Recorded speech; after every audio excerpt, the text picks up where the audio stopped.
the TIPS ETF. Now, this is an ETF that tracks the performance of an index of inflation-protected securities.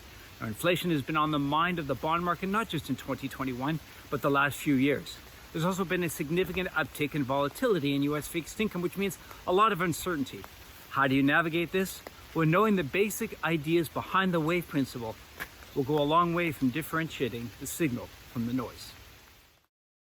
So here's the TIPS ETF. A simple bar chart shows a bull market as the market continues higher. The only caveat is it seems to have slowed down its ascent since 2021 began, but a traditional technical look would begin by recognizing there are indeed higher highs all the way even to this high. However, most recently on the short term, the recent high near 128.30 did not exceed this high. So while higher highs overall, a bit of a question mark is thrown into it as the market seems to potentially have double top near 128.30.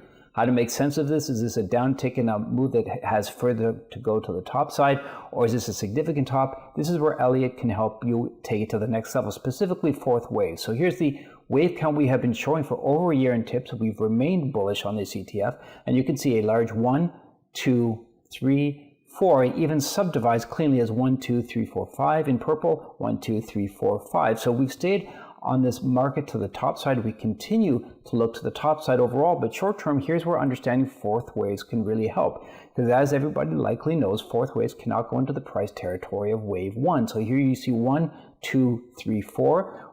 4 did not go into the territory of wave 1. We knew this was corrective, going to lead to a new high. Here was another 5-wave move. 1, 2, 3, 4, 5. Again, 4 got close, but it did not go into the territory of wave 1, as you can see, 122.44 to 124.27. So again, you knew this was a corrective move. You knew if you were going to be bullish that you were wrong below 122.44. Elliott told you that. The fourth wave didn't do it, and indeed it pushed to a new high. An even bigger picture, if we look at it in green, 1, 2, 3, 4. This fourth wave went to 123.48.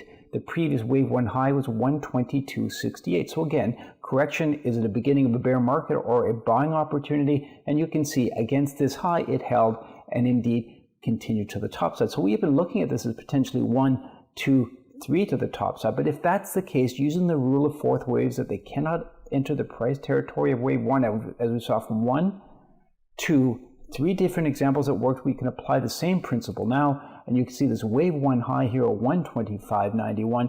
This downtick needs to stay above 125.91. If it does, then it becomes 1, 2, 3, 4, and 5 to the top side. Below here, perhaps this is a larger fourth wave, and this is actually 3, A, B, and C, D, and E, because fourths often form triangles. But the takeaway here is knowing the rules that 4 cannot enter the price territory of 1 has helped on 3 different occasions, and even in the short term, to help differentiate this very important but very volatile market.